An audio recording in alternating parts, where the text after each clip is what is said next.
Kisah Puteri Yatim Piatu yang Sukses. Episode 020. Ternyata yang memanggilnya adalah Jackie. "Kenapa kamu di sini?" tanya Jackie. "Besuk Bapak Marzegas," jawab Maisie. "Kamu juga kenapa di sini?" tanya Maisie. "Mengantar papaku kontrol rutin," jawab Jackie. Akhirnya mereka masuk ke ruangan di mana Bapak Marzegas dirawat. "Bapak Marzegas ini siapanya kamu?" tanya Jackie. "Dia bos besar, pemilik 5 perusahaan besar di kota ini," jawab Maisie. "Jadi kamu sudah bekerja sekarang?" tanya Jackie. "Iya, saya bekerja di kantor pusat," jawab Maisie. "Di bagian apa?" tanya Jackie. "Saya lagi dipercaya bos besar sebagai direktur utama," kata Maisie. Jackie pun terkejut mendengar direktur utama. Handphone Jackie pun berbunyi. Ternyata papanya mengajak pulang.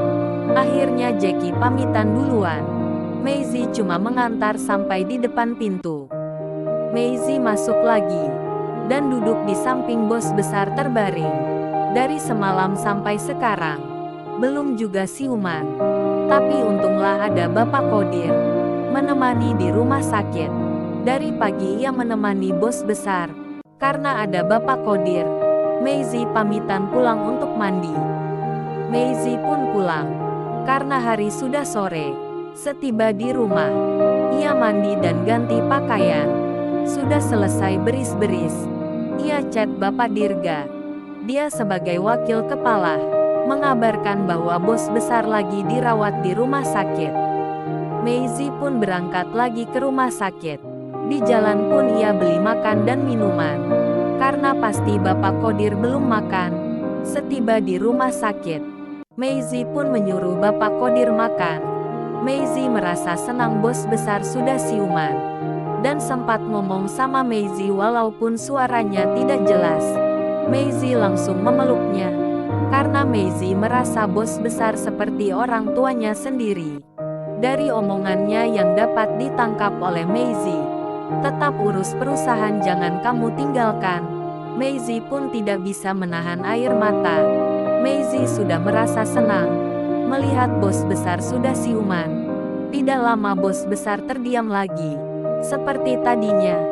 Hari sudah pagi, Bapak Marzegas kembali lagi tidak sadar. Maisie merasa khawatir. Takut terjadi yang tidak diharapkan. Karena ia teringat pesannya tadi. Waktu siuman sebentar, Maisie pamitan kepada Bapak Kodir. Karena ia harus masuk kantor sebentar. Ia berpesan kalau bos besar ada terjadi apa-apa telepon dia cepat. Tibalah ia di rumah. Ia terburu-buru mau berangkat ke kantor. Karena hari sudah jam 8. Tidak lama Maisie di kantor. Ia pamitan mau ke rumah sakit. Cuma butuh waktu 45 menit ke rumah sakit. Sementara Maisie ke kantor, Bapak Marzegas sempat siuman kembali. Tetapi tidak begitu lama. Di saat siuman, Bapak Marzegas sempat menanyakan kemana Maisie. Bapak Kodir bilang, "Non Maisie ke kantor dulu sebentar, Tuan Besar." Tidak selang waktu lama, Maisie pun tiba lagi di rumah sakit. Ia jumpa dengan Bapak Marzegas.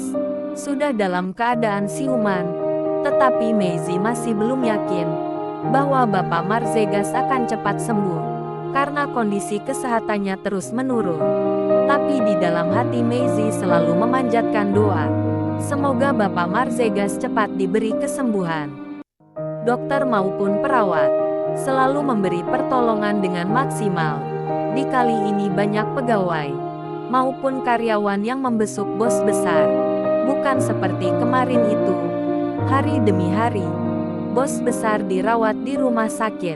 Tidak terasa sudah memasuki minggu kedua, namun belum menunjukkan perubahan yang membaik. Bahkan kondisi kesehatannya terus menurun. 2 minggu berlalu. Telah memasuki minggu ketiga.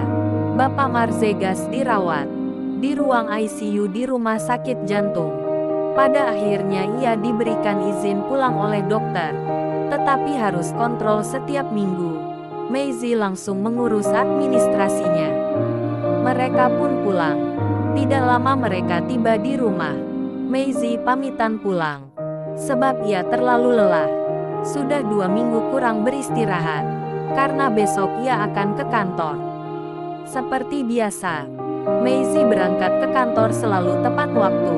Apabila ia tidak ada urusan, ia merasa semangat berangkat ke kantor. Dan merasa senang semenjak bos besar sudah diizinkan pulang dari pihak rumah sakit. Sudah habis jam kantor. Tidak ada kabar dari bos besar. Ia berpikir ini tanda bos besar baik-baik saja. Ia tidak ada rencana mau ke rumah bos besar malam ini. Sebab di rumah ada yang merawatnya. Ia bisa beristirahat dengan cukup. Sudah seminggu Maisie tidak ke rumah bos besar. Hanya saja bertanya kabar lewat handphone.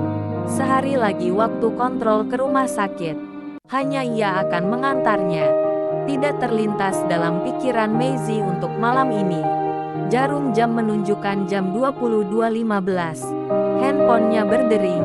Padahal ia baru merebahkan diri di tempat tidurnya. Ternyata yang menelpon nomor handphone Bapak Marzegas. Akan tetapi yang berbicara Bapak Kodir. Maisie langsung bertanya tentang kondisi Bapak Marzegas. Bapak Kodir pun bilang, Tuan Besar nyuruh Nona datang ke rumah sekarang. Maisie lantas bertanya, Bapak Marzegas baik-baik saja kan? Tanya Maisie ada rasa khawatir dengan keadaan kesehatan Bapak Marzegas. Tuan Besar baik-baik saja Non. Jawab Bapak Kodir. Iya, sekarang saya berangkat kata Maisie. Badan terasa letih. Hari pun sudah malam. Maisie tetap berangkat ke rumah Bapak Marzegas. Sebab ia khawatir ada terjadi apa-apa sama bos besar. Padahal harus butuh waktu 45 menit ke rumah Bapak Marzegas. Jalan sangat sepi malam itu. Memang Maisie bisa cepatkan laju mobilnya. Tapi ia bertanya-tanya dalam hati. Jangan-jangan ada yang tidak beres. Ada hal cuaca bagus. Malam Jumat lagi. Tapi bisa sepi begini. Gumam Maisie dalam hati. Tibalah Maisie di depan rumah Bapak Marzegas. Tiba-tiba Bapak Kodir langsung membuka pintu pagar. Ia langsung parkirkan mobil di depan gerasi. Ia pun langsung masuk dan menuju ruangan di mana Bapak Marzegas beristirahat. Dari depan pintu, Maisie melihat muka Bapak Marzegas begitu pucat. Ia langsung mendekati Bapak Marzegas yang sedang duduk setengah berbaring. Bagaimana kondisi kesehatan Bapak sekarang? Tanya Maisie. Bapak Marzegas lantas menjawab baik-baik saja. Ada apa Bapak menyuruh saya datang ke rumah mendadak? Apalagi ini hari sudah malam tanya Maisie. Bapak Marzegas diam saja. Sepertinya dia lagi menahan rasa sakit di dada. Bapak Marzegas lantas berkata, ada yang penting yang harus Bapak sampaikan sama Maisie. Apa itu Pak kata Maisie. Bapak tidak kuat lagi. Apalagi kondisi kesehatan Bapak sekarang ini sudah tidak memungkinkan lagi. Jadi ada yang mau Bapak sampaikan sama Maisie. Suaranya pun terputus-putus. Kalau Bapak belum bisa banyak bicara, Bapak istirahat saja dulu. Rasanya malam ini waktu yang tepat untuk menyampaikan. Kalau besok Bapak tidak yakin lagi, bisa menyampaikannya. Maisie pun langsung menangis. Seakan-akan Bapak Marzegas sudah merasakan sesuatu pada dirinya. Belum sempat Bapak Marzegas menyampaikan sesuatu, ia langsung terjatuh. Terima kasih Anda telah menonton video ini.